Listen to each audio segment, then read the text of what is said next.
Welcome back, puppies, to Barking Dog's miniature painting video. Please like, share, and subscribe.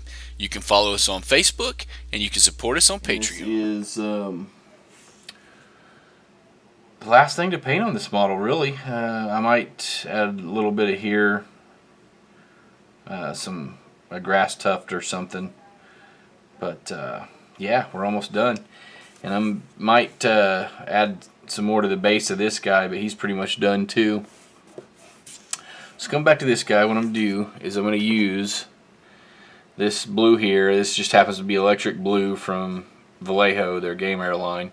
But I'm using this really light blue, and I'm going to get a coat on this whip from the base of the whip here all the way up to the end of the flesh there before the talons, because the talons will end up being black, and we'll cover that later.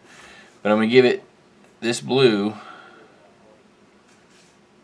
paint, and then I'm going to come back in later once this dries, and I'm going to start adding glazes to it to where the blue will actually get darker and darker as we get down here towards the handle. So for right now, I'm just painting the whole thing in blue. This is really an experiment. I don't really know for certain that's going to turn out the way that I want it to, but the layers of paint are really thin, so if it doesn't turn out right, I can always just repaint it. It's not really a big deal. But if it does work out, then I've just kind of developed a new technique, and through this commission was able to take my painting to an even higher level, which is what I'm constantly striving to do.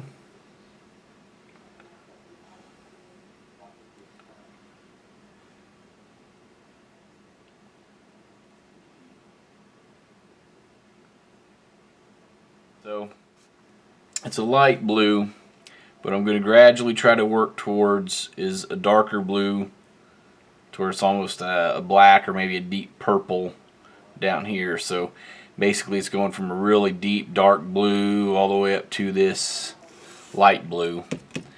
And then when I'm done, I'm going to consider putting a purple glaze over the whole thing and seeing what that does. But first we got to get the transitions right, going from light to dark. And so I could take a wet blending approach, and I think if it works right, what I have in store here, my game plan, does partially involve a little bit of wet blending, which I don't have a whole lot of experience with. But I'm going to be working with glazes, and that'll make it easier, because one of the nice things about glazes is they dry really quick, but since you're just essentially putting on really thin layers of paint, you can get a lot of really smooth transitions like you would with wet blending without all the extra labor of actually doing a wet blend. So I've mixed up my glaze for the next shade darker blue, and that's this one. So I'll load up the brush, dab off the excess on a paper towel. We'll just go over it like so.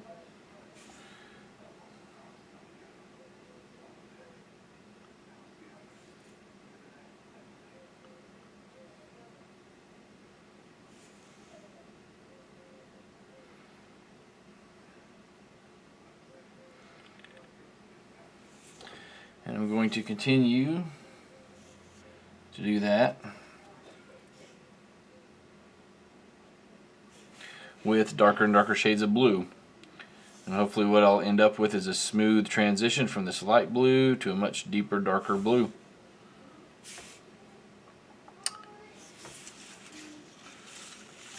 So I'm going to continue to do that, and hopefully what we wind up with is a transition to a deeper, darker blue.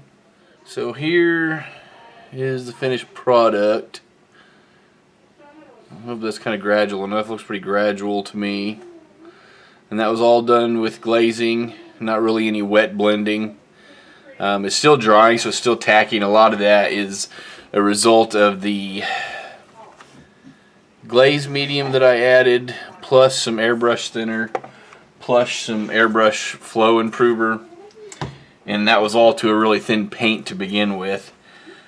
So for the next thing that I'm going to do, I'm going to add a purple glaze over the whole thing, and I might use like a ink or something to do that, and just hope that that doesn't fuck it up.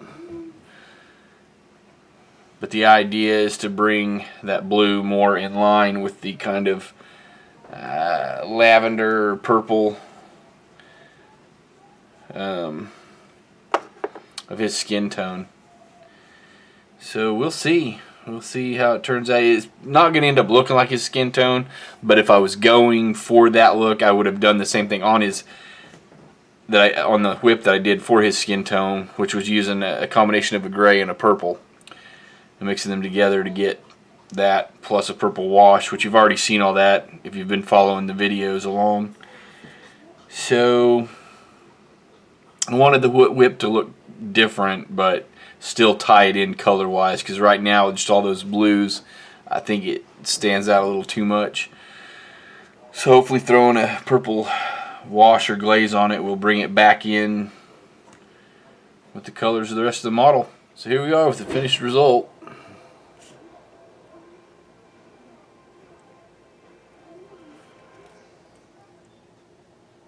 I actually added a purple wash to it, hoping that would act kind of like a glaze, and it just made it look more blue.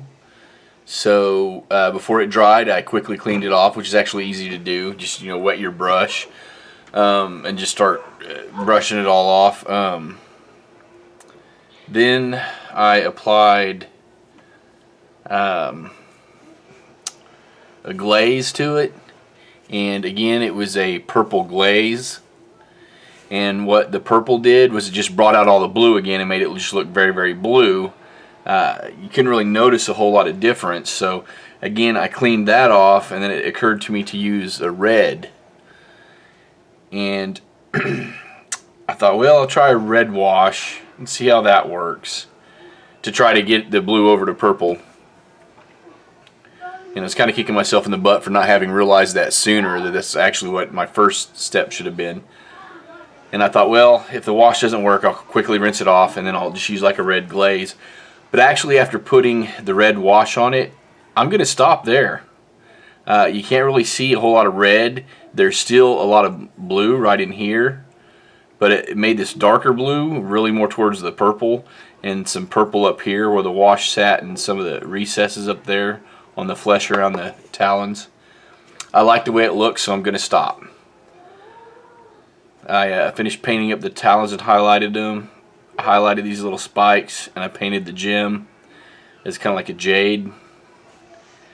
I am going to go back in and touch the handle up a little bit with the same reds or browns that I used for the fabric here, which will help tie this in with the rest of the model.